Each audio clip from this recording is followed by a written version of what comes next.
Hello guys! For today's video natin, mag-unbox po ulit tayo ng panibagong modem. So ito po yung Suncom SDX75 5G-A. So kung makikita natin guys, Wi-Fi 7 na rin po ito base sa kanyang label sa baba. And then yung kanyang antenna port ay TS9 and nakalagay din dito ay NFC capable na rin po ito. So sa kanyang gilid, makikita natin yung mga other specs ng ating modem. So ayan, gaya ng sabi ko, 5G-A na siya, so 5G Advanced. And then up to 4cc, so ibig sabihin ng CCR, ito po yung carrier aggregation, kung ilang tower ang kaya niyang makakonect. And then up to 256 users yung kayang makakonect sa modem na ito. So napakadami po niyan. And then may VPN na rin siya, built-in VPN. And then dito, gaya ng sabi ko, Wi-Fi 7 na siya. So nakalagay dito guys, BE7200. So yung BE, ito po yung code for Wi-Fi 7 And then yung 7200, ito naman po yung maximum speed na kayang gawin ng ating modem. Okay, so nakalagay din dito guys, 2.5G na siya. So, gigabit po ito, yung WAN and LAN port. And then mesh capable. And then meron din po siyang port for RJ11. Titignan natin guys kung ano ba yung kakayahan ng modem na ito. Okay, so tutok naman po kayo.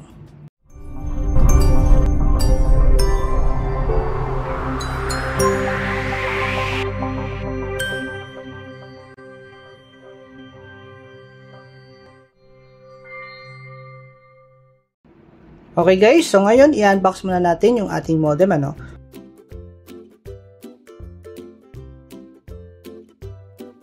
Okay, so ito yung kanyang power adapter. So magaan yung adapter niya. And then may kasama din siyang LAN cable. Then ito na po yung ating modem. Ito po yung kanyang physical appearance sa harap. Ito naman yung kanyang likuran. Ito naman yung kanyang itaas. At ito naman yung kanyang ibaba. So makikita natin dito guys, nakalagay Suncom 5G Indoor CPE. Tapos yung model niya is SDX75. So yung chipset nito ay Qualcomm po. So yan yung model ng chipset, SDX75. Okay? Tapos nandito na rin guys yung details syempre ng ating dashboard kung paano tayo makakapag-connect. Dito sa likuran ng ating modem, nandito yung kanyang power port. Tapos meron siyang dalawang LAN port, isang LAN and then one LAN. Tapos meron din siyang RJ11, so ito po yung phone port. Tapos may button dito na power WLAN, so napipindot yan Tapos ito naman yung kanyang antenna. So itong antenna niya ay TS9 So yan, ganito ang itsura niya pagka TS9. So sa baba naman niya guys, ayun lang yung itsura niya. Tapos nandito yung saksakan ng kanyang SIM card. Tapos dito, yung kanyang reset. Okay, so yung SIM card niya guys ay nano po ito. Ito yung slot ng SIM card. Na nano SIM, yung kasya dito. Tapos nandito naman yung kanyang USB port. Okay, so ngayon guys, itatry natin siya at titignan natin kung gaano ba kabilis ang modem na ito. And then regarding dun sa NFC capable na siya.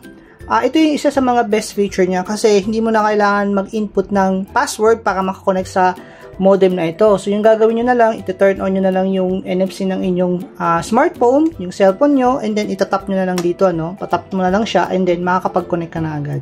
Okay, so ngayon, itatry naman natin siya sa ating computer at titignan natin kung gaano ba kabilis ang modem na ito. Okay guys, so ito na yung ating modem, So ang gagawin natin ngayon guys, itatry natin mag-speed test sa modem na ito gamit yung Added Data Promo ni Smart. Okay, so yung gamit ko na promo dito na only 5G data, ito yung Saya All 449. So ito yung aking SIM card na ilalagay sa modem, So ilalagay ko siya mamaya. At papakita ko muna sa inyo guys yung promo na gamit ko. So ayan, kung makikita nyo sa inyong mga screen, nakasubscribe po tayo sa Saya All 449, So may only data po yan. Tapos, expiration po yan guys, mamaya na. So, magagawan ko pa siya ngayon ng video, So, ikabit ko muna guys yung ating SIM card, sa ating modem.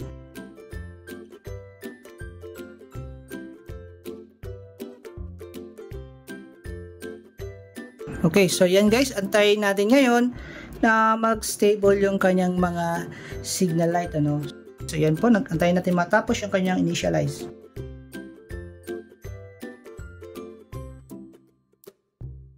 So ayan na makikita natin guys sa ating modem, nakailaw na po lahat. Para makita natin talaga yung actual speed niya, gagamit tayo ng RJ45 connection. So i-test natin siya via LAN port. Doon natin i-test sa ating computer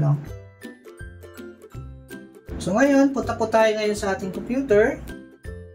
Bukas muna tayo guys ng Chrome.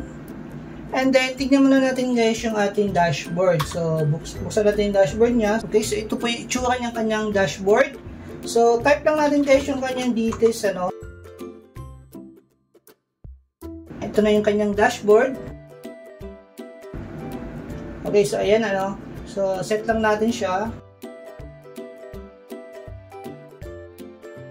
So, ito na guys ngayon yung kanyang dashboard, yung itsura ng dashboard, So, kung makikita nyo guys, ito yung aking SIM card. Makikita natin sa connection type, Smart 5G. Open line na po itong modem na ito. Sa network settings, andito naman po yung band locking. So, once na napili nyo na yung band nyo, click nyo lang yung apply. Tapos, mag-update na yung ating router, Tapos, meron siyang 80 settings. So, ito po yung 80 commands na syempre kailangan ng mga ibang advanced user, So, dito din natin guys, makikita yung IMEI modification. IMEI modify, ayun, makikita nyo. So, very important to guys atin kung gusto natin na mapagana yung mga data promo ni Smart na for best personal use lang, So, ngayon, itry natin guys kung talagang working, Try natin itong IMEI dito. So, niwalay ko to. Copy ko lang. Tapos, ipipaste ko siya dito. Yan. Tapos, once na-paste ko na, click lang yung modify. And then, yung ating router mag-update na po yan.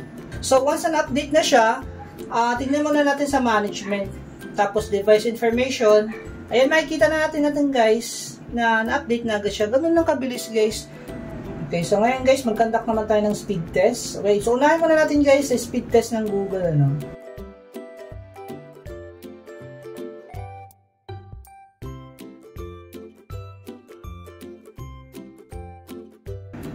Okay guys, para sa kanyang download speed, nakakuha po tayo ng 266.9 Mbps. Tapos sa kanyang upload speed naman, 46.9 Mbps. Okay? So ulitin ko lang guys, yung speed test nyo po ay nakabase pa rin po yan sa location ng area nyo. Kung malapit ba kayo sa tower, mas mabilis yung makukuha yung speed test. Okay?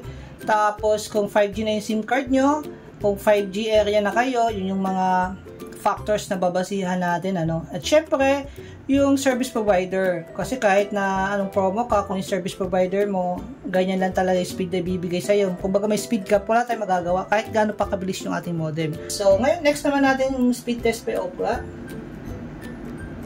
So, tingnan natin, kung gaano siya kabilis dito. So, tingnan natin sa server.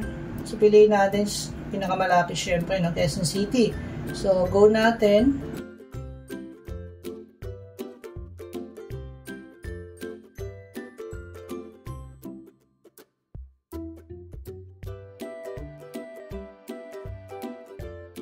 Para sa kanyang download speed guys, dito sa speed test by Ookla, nakakuha tayo ng 610.67 Mbps. Okay? Tapos, para naman sa kanyang upload speed, nakakuha tayo ng 49.82 Mbps. Okay? So, i-back natin siya guys, tapos mag-try naman tayo sa iba, So, yung tatry natin next is dito sa fast.com by Netflix. Okay? So, tingnan natin guys kung gano'n siya kabilis dito. So, dito, makikita natin pumalo tayo sa 580 Mbps para sa download speed po yan, So, ngayon, tingnan naman natin, guys, yung kanyang upload speed. So, dito sa kanyang upload speed, ay nakakuha naman tayo ng 43 Mbps. Okay? So, ganyan siya kabilis, guys, yung modem na ito. So, yung promo ko is Saya All pa lang po ito. Saya All 449. Ngayon naman guys, itatry naman natin siya sa ating smartphone, Tapos, itatry din natin syempre yung kanyang NFC feature kung paano siya mag-work. Okay?